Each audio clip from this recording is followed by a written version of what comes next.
Shalom at maligayang pagbabalik sa Israel kasama si Aline. Ngayon, bibisitahin natin ang isa sa pinakamahalagang lugar ng arkeolohiyang biblikal, ang Tel Rehov, kung saan posibleng natagpuan ang mga labi ng bahay ng propetang si Eliseo. Pagkatapos ng 16 na taon ng paghuhukay, natagpuan ang bahay na pinaniniwala ang tinirhan ng dakilang propetang ito. Gayunpaman, matapos ang napakaraming taon ng paghuhukay, nang sa wakas ay natagpuan ng mga arkeologo ang lugar, tinakpan nila ang karamihan nito at ang lugar ay iniwan at halos nakalimutan na. At gaya ng nakikita ninyo, mahirap pa ring marating ang lugar hanggang ngayon. Samahan ninyo kami sa paglalakbay na ito upang muling matuklasan at muling matagpuan ang bahay. Kaya kung handa na kayo, simulan na natin.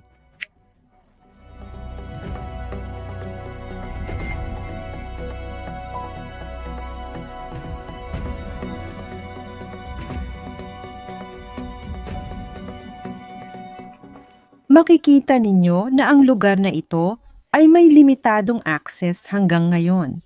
Pupunta tayo dito sa pamamagitan ng paglalakad. Pagha-hiking, ibig sabihin, nakapaglakad na tayo ng isang bahagi ng trail at ngayon ay sabay-sabay nating tatapusin ang natitira. O pwede ring umakyat at makarating gamit ang mga 4x4 na sasakyan pero dapat malalakas dahil matarik ang mga daan paakyat. Napansin ko talaga ito kasi dito sa lugar na ito may mga taong pumupunta para gawin ito.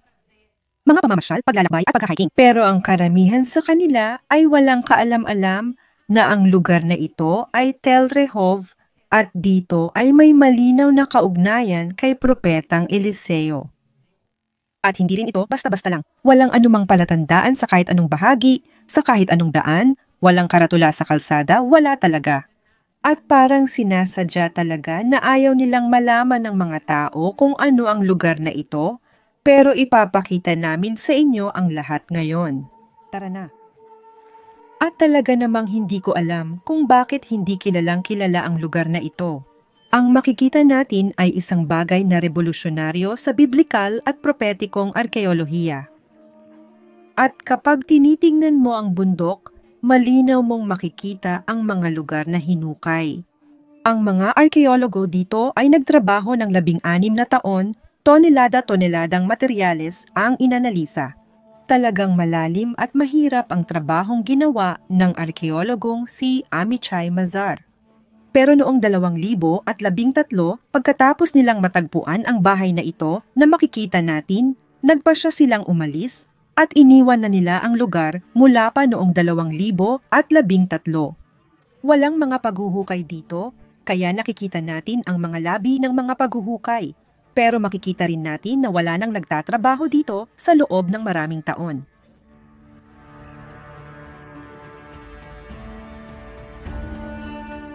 Tingnan nyo kung gaano katarik ang lugar na ito. Ito ang tinatawag na Tel, isang arkeolohikal na burol. Noong 4,000 taon na ang nakalipas, lahat ng ito ay isang malawak na kapatagan. At may isang lungsod na itinayo dito, at ang lungsod na ito ay winasak at muling itinayo sa parehong lugar, winasak at muling itinayo. Kaya ang meron tayo dito ay isang malaking bundok ng mga wasak na lungsod. Ang lugar na ito ay itinatag 3,500 taon na ang nakalipas. Ang arkeolohiya ay narito sa bundok na ito ngayon. Pero dito rin, habang naglalakad tayo sa paligid, nakakakita tayo ng maraming piraso ng keramika at mga labi ng arkeolohiya. Tingnan niyo, halimbawa ito dito. Mukhang ito ay malamang na isang piraso ng isang lumang hawakan. Mahirap tukuyin ang petsa nito nang walang konteksto, pero maaaring may 2 o 3,000 taong kasaysayan. Pero para talaga nating matuklasan ang buong kasaysayan ng lugar na ito at marahil ang bahay ni Propeta Eliseo, kailangan na nating umakyat ngayon, kaya sumama kayo sa akin.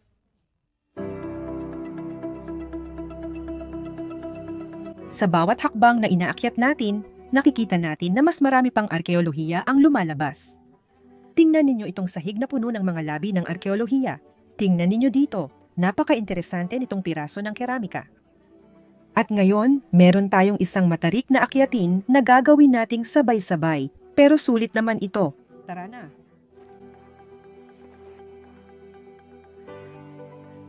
Sa wakas, nakarating na talaga tayo sa Tellerhof. At samantalahin natin ang ating paglalakad ngayon para maintindihan kung sino si Propetang Eliseo. Siya, na sa Hebreo ay tinatawag na Elisha. Ibig sabihin ang Diyos ang kaligtasan. At ipinanganak siya mga 11 kilometro lang mula rito sa direksyong ito, sa isang lugar na tinatawag na Abel Meholah. At siya, sa loob ng maraming taon, ay naging disipulo at katulong ng Propetang Elias. At nang siya, tulad ni Elias, ay dinala sa langit, minana ni Eliseo ang kanyang balabal, ang kanyang espiritu ng propesiya, at ang dobleng bahagi ng kapangyarihan ng Diyos. At ginagamit ni Eliseo ang kapangyarihang iyon sa lahat ng paraan, pero higit sa lahat, para tulungan ang mga pinakamahirap at nangangailangan. Isang halimbawa nito ay noong tinulungan ni Eliseo ang isang balo na may pinagdadaanan sa pananalapi at pinarami niya ang kakaunting langis nito hanggang sa maibenta niya ito, mabayaran ang kanyang mga utang at mailigtas ang kanyang mga anak. Kilala rin si Eliseo sa pagpapadalisay ng tubig sa Jericho na noon ay mapait pa. At napakahalaga nito, tandaan na ang Jericho ay nasa gitna ng disyerto. Kilala rin siya dahil pinagaling niya ang general na Sirianong si Naaman mula sa Ketong sa pamamagitan ng paglublob nito sa tubig ng ilog Jordan. Si Eliseo ang propetang nakagawa ng pinakamaraming himala sa Biblia. Dahil dito, pwede tayong magtagal dito kakadaldal. Pero sa kaibuturan, nakikita ko na ang simula ng paghuhukay. At iyan ang dahilan kung bakit tayo nandito ngayon. Kaya, sumama kayo sa akin.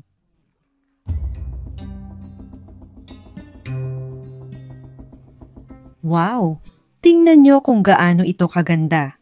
Ngayon, nakikita natin ang mga labi ng mga bahay na halos 3,000 taon na ang kasaysayan.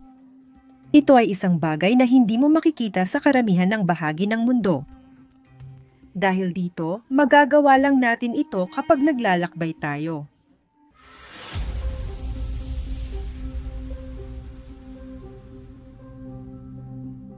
Ang Tellerhof ay isa sa pinakamalalaking lugar ng arkeolohiya sa buong Israel.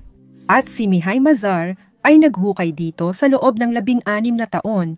Pero gaya ng nakikita ninyo, maliit na bahagi lang ng lugar ang nagawa niyang mahukay. At bukod pa doon, bahagi ng nahukay niya ay tinakpan din niya pagkatapos. Kaya, kakaunti lang ang mga bahagi ng Tellerhof na nakalantad para makita natin ang arkeolohiya. At ang natuklasan ng arkeologo ay na ang lungsod ay isang malaking planadong lungsod mula sa iba't ibang makasaysayang panahon. At ang lugar na ito na nakikita natin dito ay ang estrata bilang 4 ang ika-4 na layer na tumutugma sa ika-9 na siglo bago si Kristo. Tingnan nyo kung gaano ito kaganda. Ang mga pader na ito na gawa sa putik na ladrilyo ay mula pa noong bandang taong 850 bago si Kristo, eksaktong mula sa panahon ng Propeta Eliseo. Makikita natin na dito ay natagpuan ang iba't ibang mga gusali mula sa panahong iyon mula sa estrata bilang 4. Pero may isang partikular na gusali na nag-iwan sa mga arkeologo na walang masabi at hindi nila masyadong maintindihan kung ano iyon. Halika kayo at ipapakita ko sa inyo. Nandoon iyon sa dulo. Ang mga bahay sa Israel noon ay may iisang pasukan lamang. At pagdating natin sa gusaling ito, agad nating napapansin na may kakaiba na dito. Dito, may 2 pasukan. Isipin ninyo na wala pa ito dati, dito mismo ang kalsada. Simple lang, hindi pa nahukay ang bahaging ito. Makikita natin dito sa gusaling ito ang isang pasukan, at kung susundan natin ito ng ilang metro sa gilid, makikita natin ang pangalawang pasukan. Tingnan ninyo ngayon ang eskemang ginawa ng mga arkeologo. Makikita natin ang isang pasukan sa isang gilid at ang isa pang pasukan. Kailangan pang maglakad ng tao hanggang dulo ng bahay para makatawid sa kabila. Pero ang mga kakaiba o naiibang bagay sa bahay na ito ay hindi nagtatapos doon. Ang natagpuan nila sa bawat isa sa dalawang gilid na ito ay mga altar ng insenso. Kaya dito mismo sa mga paghuhukay, natagpuan nila ang altar na gawa sa putik, kung saan maaaring magsunog ng insenso.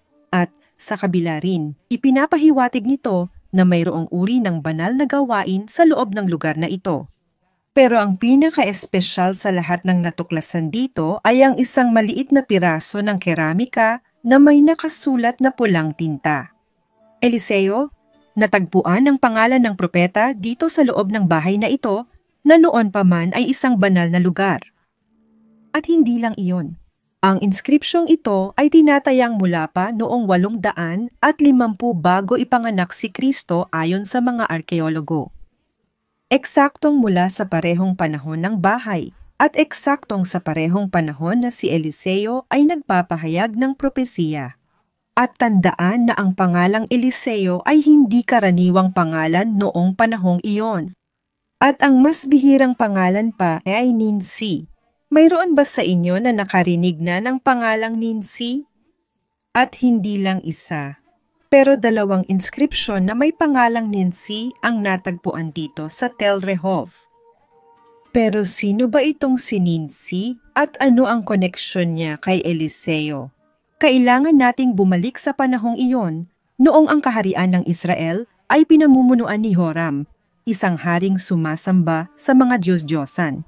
Anak ng mga kilabot na sina Jezabel at Akab, at si Eliseo mismo ang nag-utos na pahiran ng langis si Jehu, anak ni Josaphat, anak ni Ninsi upang maging bagong hari.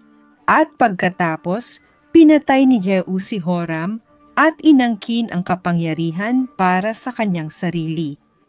At talagang nakakatuwang isipin na itong si Ninsi ang nag-iisang Ninsi na kilala natin mula sa sinaunang Israel. Sa loob o labas ng Biblia, ang pangalang ito ay hindi lumalabas sa kahit anong ibang pagkakataon. At sa katunayan, hindi rin ito lumalabas sa kahit anong ibang konteksto maliban na lang sa pag-angat sa kapangyarihan ni Jehu. Kaugnay ng pagpapahid ng langis ni Eliseo, nakikita natin ang malinaw na koneksyon sa pagitan ng dalawang pangalan. At dito mismo sa bahay, natagpuan ang pangalang Elisha, ang pangalang Eliseo. Dito lang talaga malapit sa atin. Sa loob ng Tel Rehov, 2 beses lumitaw ang pangalang Ninsi.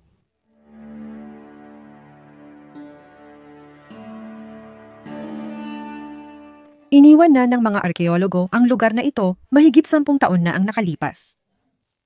Gayunpaman, makikita natin na sa lahat ng mga gusali sa Tel Rehov na naiwan na nakalantad, ito lang ang nilagyan nila ng espesyal na proteksyon. Makikita natin ang parang mga tela na inilagay nila dito. Pero sa huli, itong bahay na napaka-espesyal, kakaiba o masasabi pa nga nating kakaibang kakaiba, ano nga ba talaga ang lugar na ito? May mga eksperto na naniniwala na ito ang bahay ni Propeta Eliseo, na dito siya nanirahan o kahit papaano ay dito siya tumutuloy. Alam natin na may ilang mga bahay na palagian niyang dinadaanan at tinutuluyan tulad ng bahay ng babaeng Sunamita. Isang araw, pumunta si Eliseo sa Sunem, kung saan may isang mayamang babae na nagpumilit na siya ay kumain sa kanilang bahay. Pagkatapos noon, tuwing dumadaan siya roon, humihinto siya para kumain. Kaya sinabi niya sa kanyang asawa, "Alam ko na ang lalaking laging dumadayo rito ay isang banal na tao ng Diyos. Gawa tayo ng isang maliit na kwarto sa itaas at lagyan natin ito ng kama, mesa, upuan at ilawan para sa kanya. Sa ganitong paraan, tuwing bibisita siya sa atin, maaari niyang gamitin iyon. Isang araw, nang dumating si Eliseo, umakyat siya sa kanyang kwarto at humiga. At alam din natin na makalipas ang ilang taon, binuhay muli ni Eliseo ang anak ng babaeng ito, si Sunamita. At ang natagpuan sa bahay na ito ay mga bangko at mesa. Napakalapit sa kung ano ang nakasulat sa Biblia na mayroon din sa bahay ng babaeng ito. At ang Tel Rehov ay matatagpuan sa daan sa pagitan ng Abel at Meloa na siyang bayan ng pinagmulan ni Eliseo at Sunem. Tama, ito ang isa pang bahay kung saan siya tumutuloy. Kaya sinasabi ng pangalawang teorya na ito ay isang bahay na tinutuluyan ni Eliseo. At ang ikatlong teorya, at marahil ang pinaka-interesante para sa akin, ay na ito iyon, ang tinatawag na bahay ng mga anak ng mga propeta. Ang mga anak ng mga propeta, o kung tawagin natin sa Hebreo, Nei Neviim, ay hindi mga biolohikal na anak ng mga propeta, kundi mga disipulo at mga mag-aaral. Sila ay mga kabataan at kalalakihan na inialay ang kanilang sarili sa pag-aaral. Kasama ng mga propeta, mayroon tayong mga halimbawa sa Biblia tungkol kina Samuel, Elias, at pati na rin kay Eliseo. Sila ay namumuhay sa mga organisadong grupo, kadalasan sa mga simpleng komunidad, at minsan ay tinatawag ding mga paaralan ng mga propeta. At ang kanilang layunin ay panatilihing buhay ang salita ng Diyos, pag-aralan ang mga kasulatan, at higit sa lahat, purihin ang Diyos. At sila ay handang tumanggap ng mga pahayag at magsilbing tagapagsalita ng Diyos. At marami rin sa kanila ay aktibong lumalahok sa mga misyon. Dahil hindi sila mga hari, napag-usapan na natin ito kanina.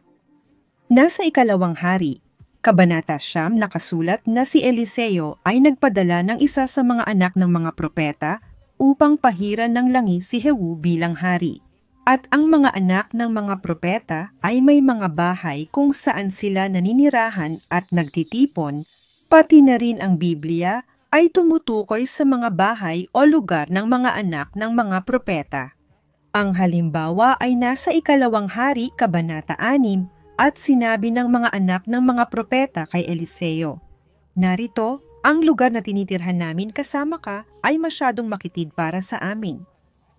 Tayo na, pumunta tayo sa Jordan at kumuha tayo roon, bawat isa sa atin, ng isang biga, at gagawa tayo para sa ating sarili ng isang lugar na matitirhan." Malinaw nating nakikita na mayroon silang isang tiyak na lugar na tinitirhan, ngunit ito ay masyado ng maliit, kaya't nagpaplano silang magtayo ng mas malaking bahay. At marami sa mga ganitong bahay, alam natin na mayroon sa Bethel, Jericho, at pati na rin sa Gilgal. Kaya, maaaring ang lugar na ito mismo ang bahay ng pagtitipon ng mga alagad ni Eliseo, at maaaring ito rin ay ipinapahiwatig ng dalawang altar ng insenso na natagpuan dito. Pero kung ganoon, ano nga ba ang bahay na ito? Maaaring ito mismo ang bahay ni Eliseo, o maaaring ito ay isang lugar na tinutuluyan niya. O kaya naman ay bahay ng mga anak ng mga propeta, bahay ng kanyang mga alagad. Ang totoo, malalaman lang talaga natin kung ano ang lugar na ito sa pamamagitan ng mga bagong paghuhukay ng mga arkeologo, at nandito ako ngayon para tawagin ang mga arkeologo para muling simulan ang paghuhukay sa lugar na ito. Dahil sigurado ako na maraming misteryong biblikal at propetiko ang maaaring matuklasan sa lugar na ito. Ngayon, gusto kong ibato ang tanong na ito sa inyo. Ano sa tingin ninyo ang nangyayari sa loob ng bahay na ito? Iwan na lang ang sagot sa komento. Sana nagustuhan ninyo ang video natin ngayong araw. Huwag kalimutang mag-like. At magkikita tayo ulit sa susunod na linggo.